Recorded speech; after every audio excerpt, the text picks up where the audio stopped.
We begin with hardened baselines, because they are the floor everything else stands on. A baseline is a documented set of secure configurations for an operating system, database, application, or cloud service that expresses least functionality, safe defaults, and required settings with justifications. To apply a baseline, treat it as code.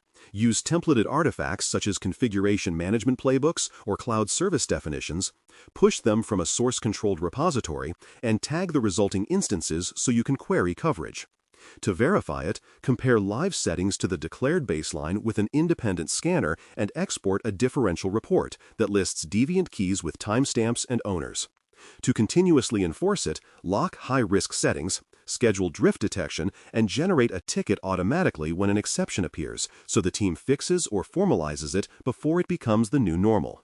Least privilege is an architectural decision expressed through role design that resists both accumulation and convenience shortcuts. Build roles from tasks, not from people, and align permissions to the smallest actions required for those tasks across production and administrative planes. Validate boundaries with 3 evidence sources: periodic access reviews that compare assigned roles to current responsibilities, transactional logs that confirm privileged actions are rare and purposeful, and break glass workflows that grant temporary elevation with automatic expiry and retrospective approval. When an engineer can demonstrate that role creation follows a pattern, approvals are recorded, and privilege escalations leave a crisp trail, least privilege stops being an ideal and becomes testable fact. Endpoints deserve layered defenses that complement one another rather than duplicate noise. Combine signature-based detection for known malware with behavior analysis that flags suspicious process chains, memory protections that block exploit techniques like return-oriented programming, and isolation that moves unknown files or processes into a restricted space.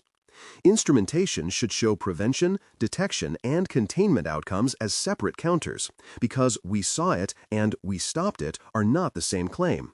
The control works when you can point to a report that shows blocked exploit attempts, quarantined payloads, and user impact kept within acceptable thresholds across the fleet, with outliers tied to specific device states that were corrected. That is what a mature endpoint defensive posture looks like: visible layers, measured effects, and continual tuning. Application allow listing and script control change the default from run unless blacklisted to run only if explicitly trusted, which is a safer posture for high-risk endpoints and servers. The practical path is to start in audit mode, learn the common acceptables and scripts used by your environment, and build publisher, path, or hash-based rules that reflect real operations. Exceptions are part of life, so design an exceptions workflow with a short justification form, scoped time windows, and automatic expiration, coupled with monitoring that surfaces rule hits, denials, and repeated borderline attempts. A working allow list is easy to recognize. Developers and admins can still do their jobs with minor recorded friction, while unknown binaries and untrusted scripts fail to launch and the alert stream confirms both blocks and successful time-boxed exceptions. Secure configuration for services, protocols, and cipher suites is where deny by default delivers immediate, measurable safety. Start by disabling unused services and legacy protocol versions. Then explicitly enable only the modern options you support, documenting why each is needed. On the cryptography side, select cipher suites that enforce forward secrecy and strong key exchange, and remove weak algorithms even if a few older clients complain, because clarity beats compatibility when the risk is significant. Verification is straightforward. Run authenticated configuration checks that assert specific parameters are set. Use active probes to confirm negotiations occur only on acceptable terms, and generate a posture report that maps each service to its configuration evidence. When a scanner shows red turn to green and the probe transcripts confirm it, you have a control you can defend. Logging, time synchronization, and retention tie operations to investigations, and they must be designed together or they will fail separately.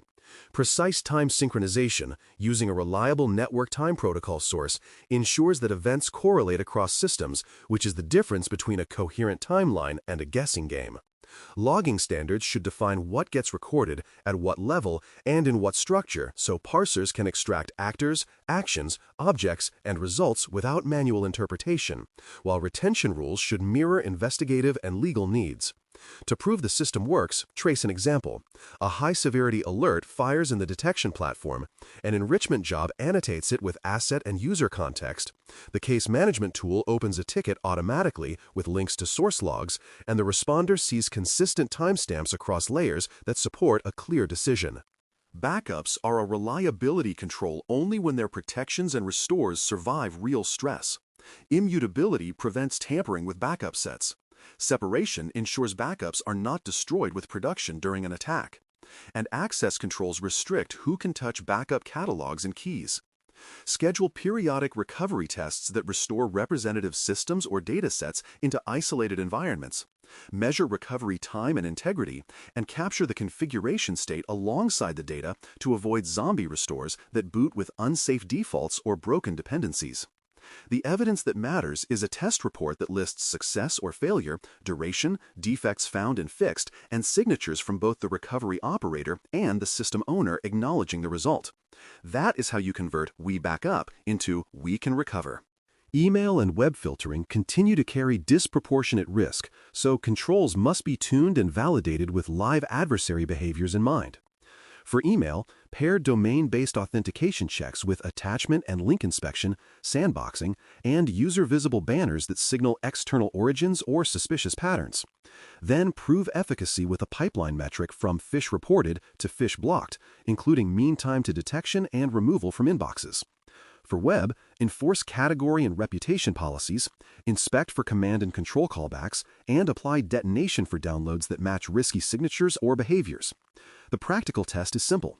Feed known safe and known malicious samples through the system on a regular schedule and publish the catch rates, false positives, and time to global policy updates so stakeholders can see improvement, not just intent. Network controls form the path of least privilege at the transport and application layers, and their value shows when you can diagram a simple request and prove where it would be stopped if it turned hostile. A perimeter or micro-segmentation firewall enforces explicit allow rules for necessary ports and protocols. A reverse proxy centralizes TLS termination and header normalization. And a web application firewall, spelled WAF on first mention, applies behavioral and signature checks for injection, cross-site scripting, and other common attacks. To demonstrate effectiveness, walk a benign request through the path and then a crafted malicious one. Show the deny decision in the WAF logs, the corresponding counter in the reverse proxy, and the absence of the request in the application server logs. Controls that can be demonstrated are controls that tend to be maintained. Common failure modes deserve daylight because they are boring, frequent, and utterly destructive when ignored. Configuration drift turns last quarter's green dashboard into this quarter's quiet risk. Silent disables happen when a troubleshooting change never gets rolled back. And unmonitored exceptions metastasize into shadow policy when renewals are not required. The countermeasures are as procedural as they are powerful. Enforce change windows with peer review. Require expiry on every exception with notifications to both requester and owner, and compare intent to reality weekly via automated checks that run out of band from the enforcement platform. The organization that treats these hygiene moves as non-negotiables discovers that working yesterday remains working today far more often. To make the layers vivid, trace a single threat through the stack and watch containment emerge. Imagine a phishing email carrying a link to a credential harvesting page hosted on a freshly registered domain. The sender fails authentication checks and receives a banner warning. The user clicks anyway, but the web filter blocks the domain based on age and reputation. A few minutes later, the same user tries to authenticate from an unusual network, and the identity provider flags the event, steps up authentication, and logs a denied attempt. Meanwhile, the endpoint agent records no suspicious processes. The Security Operations Center receives a correlated alert to ticket that stitches the email, web, and identity events into one case. And the analyst messages the user with targeted guidance and a password reset. No mystery, just layered design doing exactly what it is supposed to do. Operationalizing all of this requires a feedback rhythm that treats controls as living systems rather than one-time projects. Establish a monthly or quarterly review where owners present recent performance, defects found, changes made, and a small backlog of improvements prioritized by risk reduction. Tie the review to real incidents and near misses.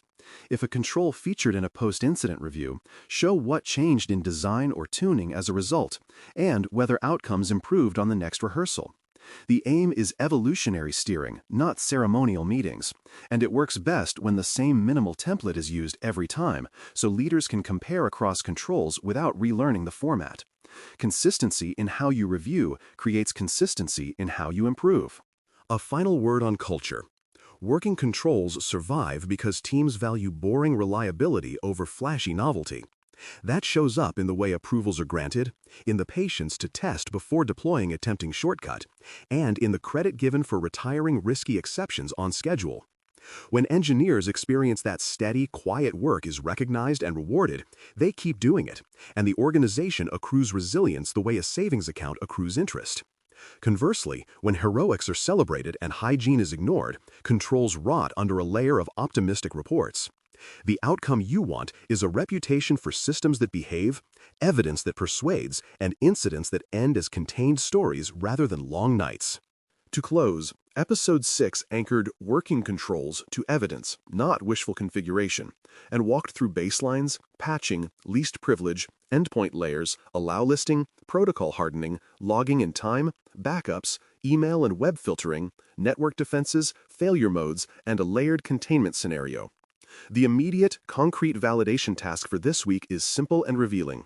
Select one production-relevant system, retrieve its latest baseline drift report and its most recent critical patch verification, and confirm that every listed deviation has an open ticket, an owner, and a due date that has not lapsed. If anything is missing, record the gap and schedule the fix. One small check, done honestly, tells you whether your controls merely exist or whether they actually work. Thanks for listening. For more audio courses, daily newsletters, and more, please visit baremetalcyber.com.